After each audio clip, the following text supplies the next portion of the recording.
In 2023, the five largest software corporations collectively held over 400 million active subscription accounts. None of those users owned what they paid for. The mechanism was not piracy law, antitrust failure, or corporate greed. It was contract architecture. The visible explanation that subscriptions offer convenience and lower upfront cost was never the primary function of the shift. Perpetual licensing transferred a durable asset to the buyer. One transaction, one transfer, one termination of the vendor's leverage.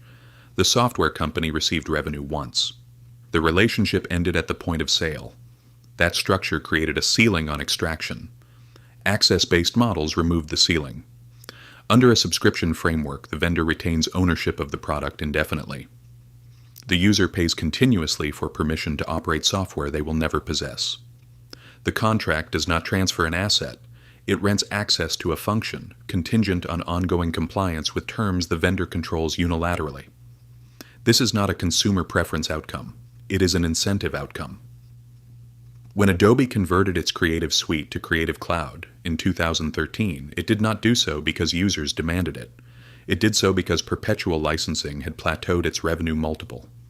Subscription conversion raised its price-to-earnings ratio by restructuring revenue from episodic to recurring. The financial market rewarded the shift immediately. Other vendors observed the outcome. The structural incentive propagated across the industry without coordination. By the mid-2000s, end-user license agreements had expanded to codify what the subscription model implied. EULAs are not consumer disclosures. They are preemptive legal instruments. They establish prior to any transaction that the user has no ownership claim, no right to resell, no right to transfer, and no recourse if access is revoked. They are accepted through use, not signature. Courts in most jurisdictions have upheld click-through acceptance as binding contract formation. The result is a legal architecture in which the act of paying for a product does not confer ownership of that product. The payment purchases a license. The license is conditional. The conditions are revisable by the licensor at intervals defined by the licensor. This is the second-order consequence that goes unexamined. It is not that users overpay. It is that the category of private property has been functionally excised from an entire domain of economic life. Software, media, and increasingly hardware operate under access frameworks in which the vendor retains perpetual legal dominance over the asset regardless of how many times it has been purchased. Digital rights management enforces this architecture at the technical layer. DRM does not prevent piracy in any statistically meaningful sense. The piracy rates for DRM-protected content have remained structurally stable despite 3 decades of DRM implementation. What DRM accomplishes is something different. It creates a technical dependency that survives the commercial relationship. A DRM-locked file cannot be used outside the vendor's authorized ecosystem. The user's library, however large, remains functional only at the vendor's discretion. When a platform discontinues DRM authorization servers, which has occurred repeatedly across gaming, music, and ebook infrastructure, purchased content becomes inaccessible. The user did not lose access because they violated terms. They lost access because the vendor withdrew the infrastructure required to authenticate the file the user had paid for. The legal mechanism for recourse is the EULA. The EULA had already eliminated that recourse. If DRM servers go offline, authentication fails. If authentication fails, access terminates. If access terminates across a product category, the economic value stored in that library approaches zero.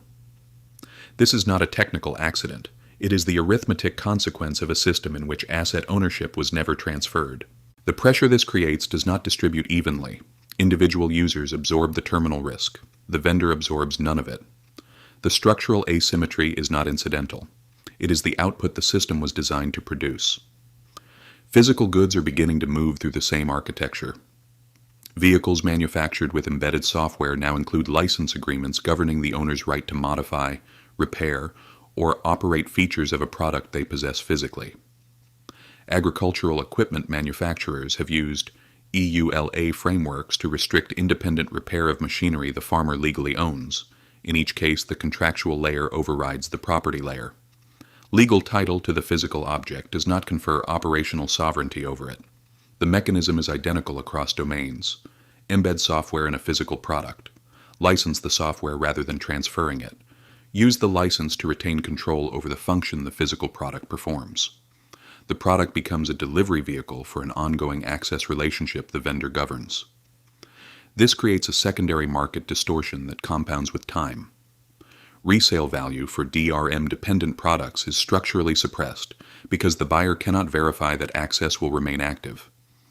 Insurance frameworks cannot price assets whose function is subject to unilateral revocation. Estate transfer becomes technically complicated when the asset is a license that terminates with the account holder. Each of these is not an edge case. Each is a systemic output of access architecture applied at scale. A state issues identification documents. Those documents are required to access housing, employment, healthcare, and financial services. The state retains the right to revoke those documents under conditions it defines unilaterally. The individual holds the physical object, but not the access it represents. Revocation terminates the function of the document without requiring retrieval of the document itself. The infrastructure the document depends on remains under centralized control. The individual's ability to participate in economic and civic life is contingent on the continued authorization of that infrastructure. The structure requires no explicit parallel to make its logic visible. Access-dependent function, centralized authorization, unilateral revocation rights, and the elimination of durable private possession are not features of one system. They are features of a design principle that propagates wherever the incentive structure rewards it. The critical bottleneck is not awareness. Users are broadly aware that they do not own their software, their media, or increasingly, their vehicles. The bottleneck is substitution cost. Exiting an access ecosystem requires abandoning accumulated libraries, workflows, data formats, and integrations that cannot be transferred.